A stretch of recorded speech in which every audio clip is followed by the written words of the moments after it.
法官讨论过后，考虑到我持有初级律师证，破例允许我发言。庭审持续了很久，但我最后还是找出了案件中的漏洞，证明了委托人的清白。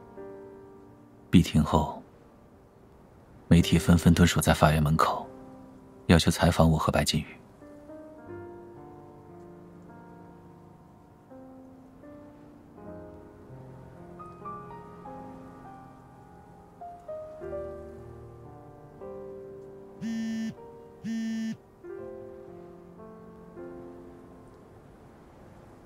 律师小姐，请问你现在有空吗？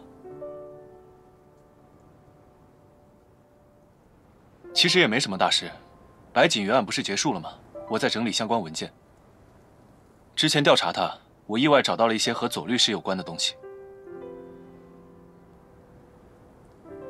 你别担心，左律师从没参与过那些犯罪活动，就是一些左律师以前的照片和视频，我猜你也许会感兴趣。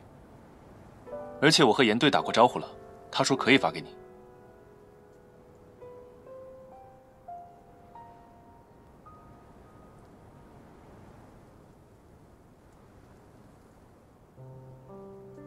都说了，我没什么好告诉你们的，我不接受采访。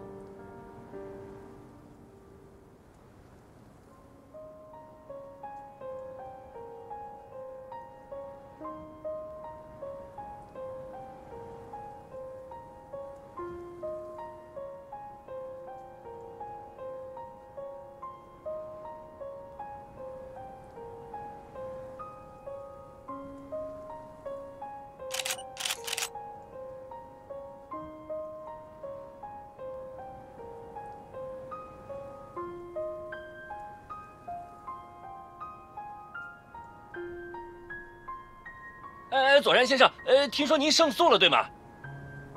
是这样，没错，请让开一下。我们还有很多问题想问您。您对您一战成名怎么看？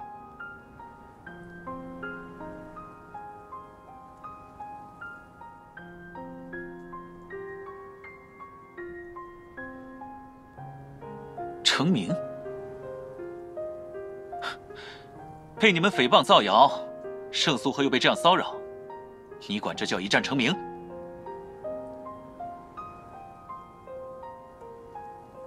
您一下子获得了这么多关注，会觉得自己抢了代教律师的风头吗？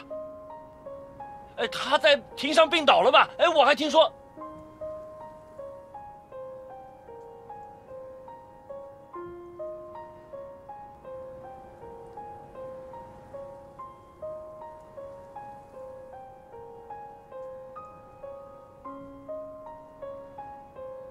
左然，你怎么在这儿？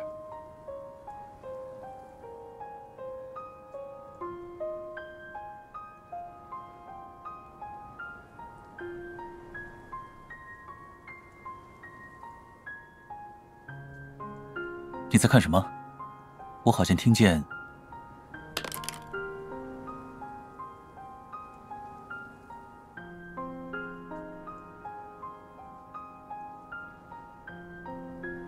你为什么会有那个？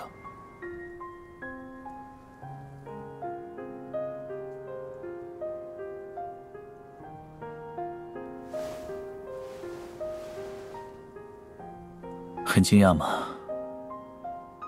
我的那段过去，非但没有你想象的那样光辉四射，还恰恰相反，发生过无法预测的意外。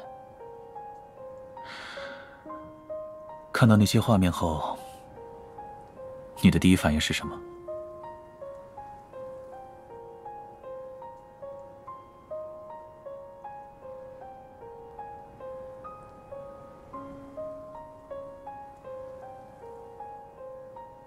让人意想不到的变化接连发生。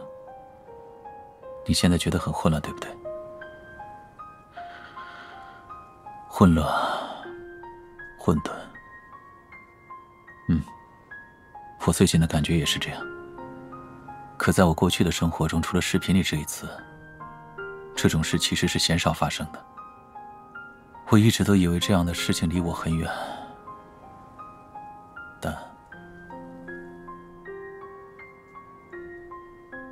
但自从老师失踪之后，我们经历了那么多事，好像一切都开始有变化了。虽然我见过那么多委托人，理应习惯了人的善变，可偶尔，特别是这次逐渐深入白锦瑜的时候，我还是会忍不住有些害怕。我知道这么说你可能会觉得我有点奇怪，甚至变得不太像我了。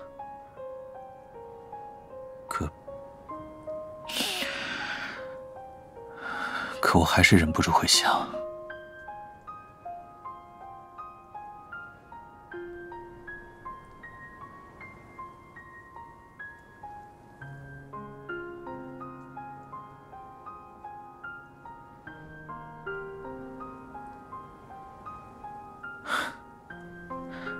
接下来你要反驳我是吗？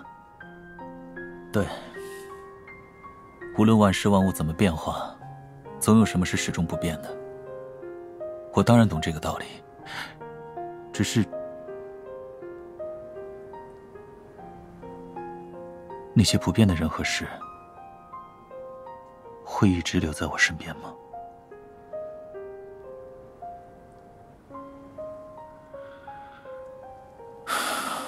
你知道我刚才去取文件的时候，袁维还说了什么吗？他告诉我白锦瑜被捕后拒绝认罪，还胡言乱语。在大多数人看来那大概是疯话，可我很清楚那不是。他说，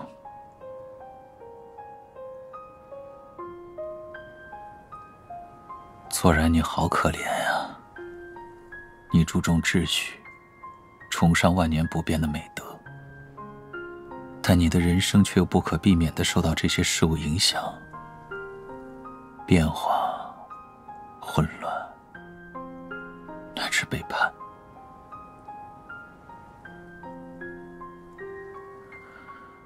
如果放在以前，我绝对不可能理会，但现在不知为什么，我越来越担心。